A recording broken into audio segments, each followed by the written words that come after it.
And we're joined now by the chair of the Senate Republican Conference, member of the Senate Foreign Relations Committee, John Barrasso. Senator, thank you for joining us again this morning. Let's pick up where we just left off with Jake. Did you find his argument convincing for staying in the Iran nuclear talks? No deal with Iran, George, is a good deal. Iran is a state sponsor of terrorism. They continue to claim death to America. We cannot allow them to have a nuclear weapon. I've always felt this administration was too eager for a nuclear deal or any deal with Iran. I think we should not go forward with one. If they do, it needs to come to the Senate for ratification. This administration wants to send tens of billions of dollars to Iran for a deal that I think is going to be a bad deal for America. Let's talk about Ukraine. Are Republicans prepared to keep giving Ukraine the resources they need to fight this war? Some of your Senate candidates, like J.D. Vance in Ohio, has said we've given Ukraine enough. And Democratic Senator Chris Murphy warned this week that the GOP will hold up additional aid if you win control of Congress. Is he right?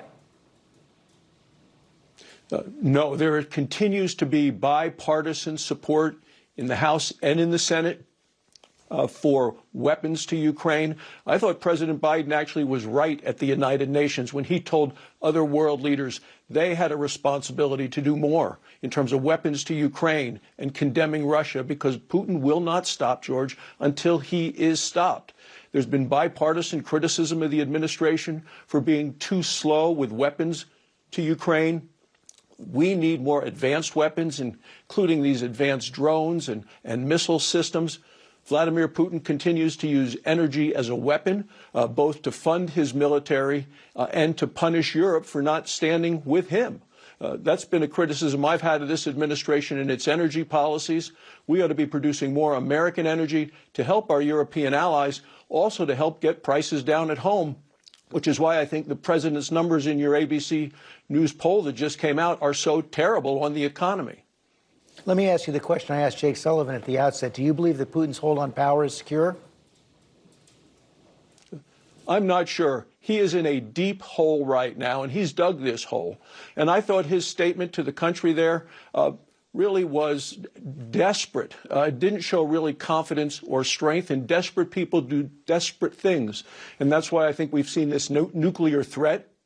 I think we have to continue to supply Ukraine with the weapons that they need and not be intimidated by this threat. The Foreign Relations Committee is going to have a hearing this Wednesday on what additional things we can do in terms of sanctions.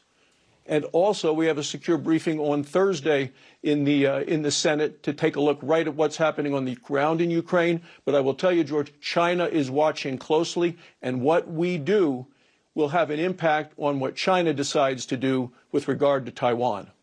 And we have seen them pushing back a bit against Putin as well. I want to ask you about the investigation into Donald Trump's handling of classified information. Even though his lawyers have provided no evidence that he declassified the documents, Trump said this week that as president, he could declassify documents by thinking about it. Do you agree with that? I've not heard that one before, George. Like, I'll tell you, in terms of national security documents, we have to always use extreme caution. I'm on the Foreign Relations Committee. We deal with classified information all of the time and are always very careful. I don't know what anything about the rules for when a president declassifies documents and information. What I do know is, what I'd like to see from a Senate standpoint is, I'd like to see the Department of Justice come to us and show us in a classified setting what the information is, what they've done. I thought the raid at the former president's home, never seen anything like that before, clearly, and has become political. So I want to get a briefing so that we can then be informed to see what actually happened here. That was a rhetorical question. You know that a president can't declassify documents by thinking about it. Why can't you say so? I don't think a president can declassify documents by saying so, by thinking about it. Senator Barrasso, thanks for joining us this morning. Thank you.